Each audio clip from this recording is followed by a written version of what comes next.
Praise lord. దేవాతి దేవునికి వందనాలు. ప్రభు నామమున మీ అందరికీ నా ప్రత్యేకమైన వందనాలు, శుభాలు తెలియజేస్తున్నాను. ఈ దినము కొరకు ఏర్పాటు చేయబడిన దేవుని వాగ్దానము సామెతల గ్రంథము 3వ అధ్యాయము 6వ వచనము. నీ ప్రవర్తన అంతటి యందు ఆయన అధికారమును ఒప్పుకొనుము, అప్పుడు ఆయన నీ త్రోవలను సరళము చేయును. దేవుని నామానికి మహిమ కలుగునుగాక. ఈ ఉదయకాల సమయంలో సర్వ సృష్టికర్త అయిన నీ తండ్రి నిన్ను ఆశీర్వదించి గొప్ప వాగ్దానాన్ని నీకు అందిస్తూ ఉన్నారు.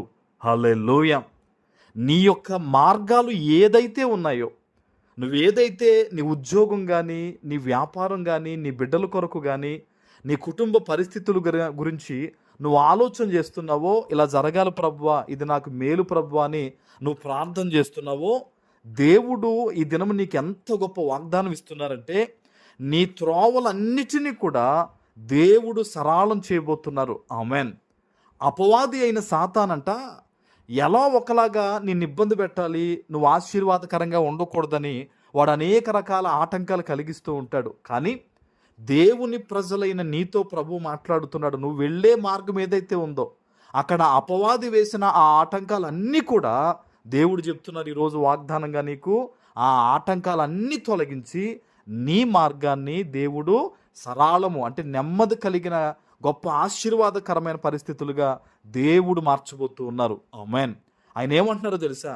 నీ ప్రవర్తన అంతటి యందు కూడా ఆయన అధికారాన్ని ఒప్పుకో.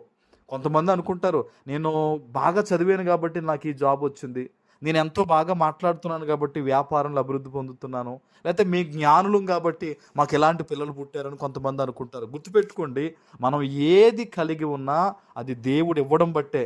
ఆమేన్. ఈరోజు నీ జీవితంలో నువ్వు ఏది కలిగి ఉన్నావో, ఆరోగ్యము కానీ, ఆస్తిపాస్తులు కానీ, మరి ఏది కలిగి ఉన్నా అది దేవుడిచ్చాడని నీవు దేవుణ్ణి స్తుతించి ఆయన సన్నిధిలో నువ్వు ప్రార్థన చేసినట్టయితే ప్రభు నీ జీవితంలో మేలైన కార్యాలు చేస్తారు.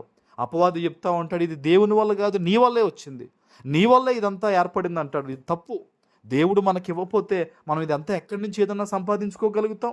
దేవుడు ఆయుష్ ఇచ్చాడు కాబట్టి ఈరోజు కూడా మనం బ్రతికి వాగ్దానాన్ని పట్టుకోగలుగుతున్నాం. ఈరోజు ఎక్కడి నుంచి, ఎలాంటి పరిస్థితుల మధ్య నువ్వు దేవుని వాగ్దానాన్ని వింటూ ఉన్నావో ఆయన అధికారాన్ని ఒప్పుకో. ప్రభువా, నేను కలిగి ఉన్నదంతయు కూడా నువ్వు ఇచ్చిందేనయ్యా, నీ వల్ల ఇదంతా నాకు వచ్చింది ప్రభు అని మనం దేవుణ్ణి మనం కలిగి ఉన్న దాన్ని బట్టి స్తుతించగలిగితే, వర్షిప్ చేయగలిగితే, ఆయన మీద విశ్వాసం ఉంచి ప్రార్థన చేయగలిగితే నువ్వు వెళ్ళే ప్రతి మార్గములో కూడా సాతాను శోధనలు తొలగించి దేవుడు ఆ మార్గాన్ని సరళము చేయబోతూ ఉన్నాడు. ఆమేన్. ఇది దేవుని వాగ్దానం. ఇది మనుషుల్ని ఎక్కువ ఇస్తున్న మాట కాదు. ఇది దేవుని సన్నిధిలో ప్రార్థించి ఈరోజు, అయ్యా నువ్వు ఇచ్చిన వాగ్దానం నా కోసమే నాయన, నేను నమ్ముతున్నాను నీ వాగ్దానాన్ని, ఈరోజు నా జీవితంలో నువ్వు మేలు చేయబోతున్నందుకు మీకు స్తోత్రాలు ప్రభు అని దేవుని సన్నిధిలో ప్రార్థించు. దైవజనుడిగా చెప్తున్నాను, కొంతమంది జీవితంలో ప్రభు ఈరోజు చాలా గొప్ప కార్యాలు చేయబోతున్నాడు, గొప్ప విడుదల దేవుడు ఇవ్వబోతున్నాడు. దేవుని ప్రేరేపణతో చెప్తున్నాను, విశ్వాసంతో ప్రార్థించి నువ్వు ఏ పని మీద బయటికి వెళ్తున్నా, ఎలాంటి ఆలోచనలతో ఈరోజు నువ్వు ముందుకెళ్తున్నా సరే, మొదట ప్రార్థన చేయి, దేవునికి అప్పగించు. నువ్వు దేవునికి అప్పగించి అడుగు వేసి చూడు, దేవుడు తన దూతను పంపించి నీ పనులన్నీ ఈరోజు సక్సెస్ అయ్యే విధంగా చేయబోతూ ఉన్నారు. ఆమేన్. ప్రార్థన చేసుకుందాం. పరిశుద్ధుడా, ప్రేమ కలిగిన తండ్రి, మీకు వందనాలు. ఈ ఉదయకాల సమయంలో మీరిచ్చిన ఈ వాగ్దానము ప్రతి బిడ్డ జీవితంలో నెరవేర్చి స్థిరపరచమని యేసు నామమున ప్రార్థిస్తున్నాను తండ్రి. ఆమేన్.